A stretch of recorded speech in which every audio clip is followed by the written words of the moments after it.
Kisah Puteri Yatim Piatu yang Sukses. Episode 062.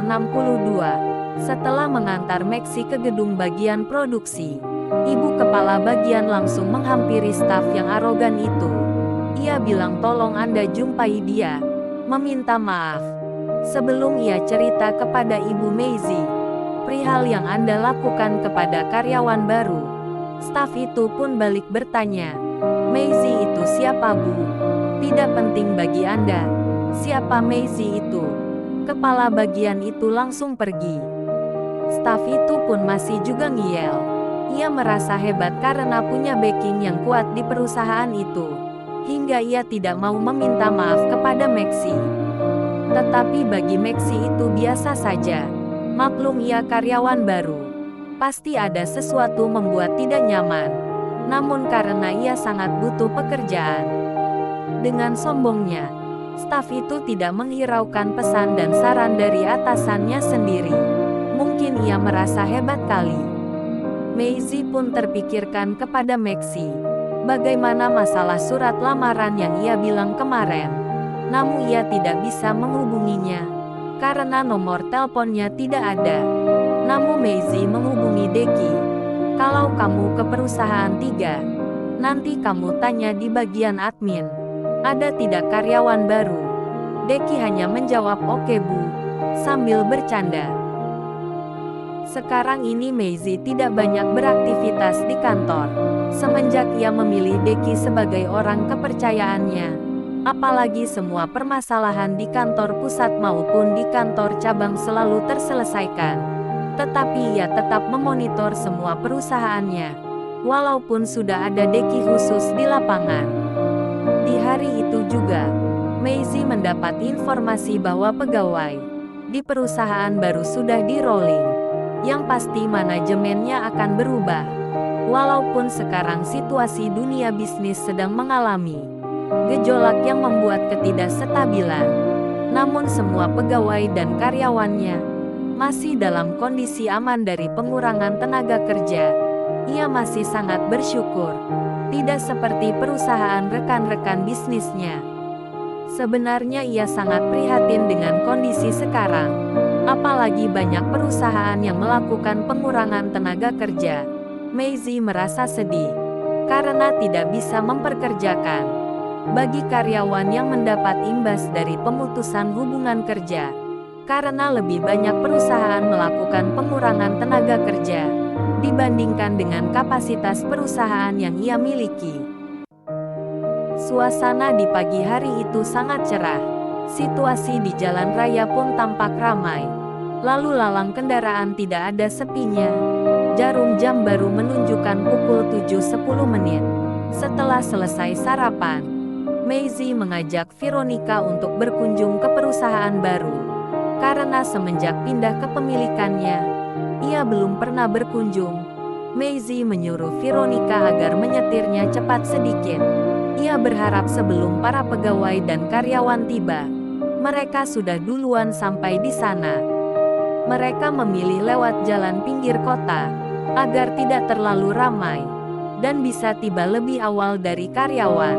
Sesuai keinginannya, mereka tiba lebih awal. Namun mereka belum langsung masuk area perusahaan, melainkan masih parkir samping pintu gerbang. Bukan tanpa alasan, ia menyuruh Veronica untuk tidak masuk dulu ke dalam lingkungan perusahaan. Maisie pun turun dari mobil. Ia mondar-mandir dekat pos security. Ia memperhatikan semua pegawai maupun karyawan yang baru tiba.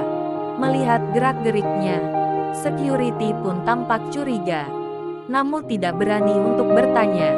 Karena satu hal, ia masih di luar kawasan perusahaan. Sudah hampir 1 jam Maisie berada di sana, tetapi masih tampak ramai karyawan yang baru tiba. Waktu pun hanya beberapa menit lagi. Sudah masuk jam kerja, tapi sangat ia sayangkan tidak terlihat direksi lewat selama ia berdiri di sana.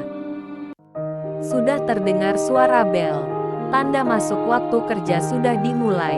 Pintu gerbang pun sudah ditutup. Namun masih ada karyawan yang baru tiba. Mereka main bobi-lobi dengan security. agar mereka tetap diizinkan masuk. Karena belum ada yang mengenalinya, satu-satunya hanya Bapak Direksi.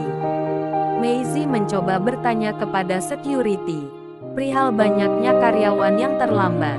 Semestinya ada sanksi. Memang begitu, Bu. Itu juga mereka main lobby sama kami.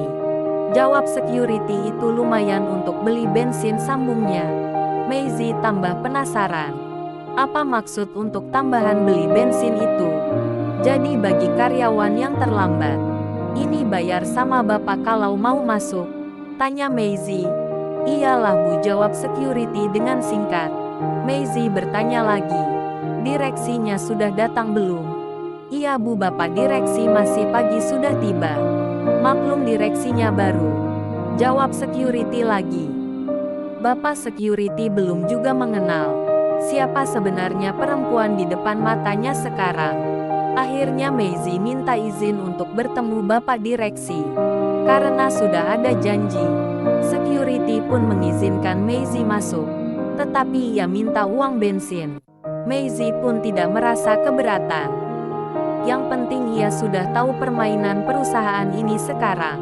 Wajar saja bosnya sampai ambruk. Setelah masuk ia pura-pura bertanya lowongan kerja. Namun salah satu staf yang ia temui bilang sekarang belum ada. Tetapi kalau ibu mau kerja di sini, ibu harus bayar. Nanti bisa kami usahakan diterima. Mendengar jawaban staf itu, ia mencoba menghubungi Bapak Direksi untuk segera ke ruangan staf admin. Bapak Direksi sangat terkejut setelah dihubungi bos besar. Ia terburu-buru menuju ruangan yang dimaksud. Staf itu pun seperti tidak bersalah saja. Setelah melihat Bapak Direksi mendekati mereka, baru ia sadar ada apa. Bapak Direksi menundukkan kepala tanda memberi hormat kepada Maisie. Maisie menceritakan peristiwa yang baru saja ia alami. Bapak Direksi sangat terkejut. Namun Maisie minta pegawai yang tidak benar untuk di-off, termasuk security. Akhirnya Maisie permisi pulang. Maisie tidak perlu tahu apa yang harus dilakukan oleh Bapak Direksi. Yang penting sudah ia perintahkan. Karena hari sudah siang, Maisie memilih untuk pulang. Perjalanan di siang itu tergolong sepi, hingga mereka cepat tiba di rumah. Maisie sangat berterima kasih banyak kepada teman-teman yang tetap setia menonton video ini. Tonton terus video selanjutnya hanya di Rafflesia Channel. Agar tidak terlewatkan video terupdate terbarunya, jangan lupa di like, share dan subscribe.